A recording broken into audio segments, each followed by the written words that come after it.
ஒருமுறை மூசா அலைஹிஸ்ஸலாம் அவர்கள் இஸ்ரவேலர்களிடையே எழுந்து நின்று உரையாற்றினார்கள்.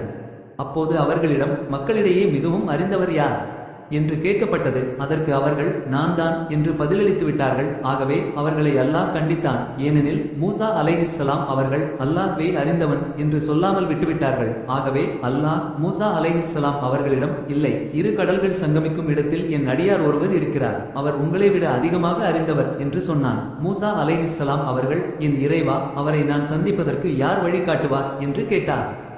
அதற்கு அல்லாஹ், நீங்கள் ஒரு மீனை எடுத்து அதை ஒரு ஈச்சங்குடியில் போட்டுக்கொள்ளுங்கள், அப்படியே கடற்கரையோரமாக நடந்து செல்லுங்கள், நீங்கள் எங்கே அந்த மீனை தவறவிடுகிறீர்களோ அங்கேதான் அவர் இருப்பார் என்று சொன்னான். அதன்படியே மூசா அலைஹிஸ்ஸலாம் அவர்களும் அவர்களுடைய உதவியாளர் யூஷா இப்னு நூன் அவர்களும் ஒரு மீனை எடுத்து கூடையில் போட்டுக்கொண்டு நடந்தார்கள். அவர்கள் ஒரு பாறை அருகே சென்று சேர்ந்தபோது அங்கே படுத்து ஓய்வெடுத்தார்கள்.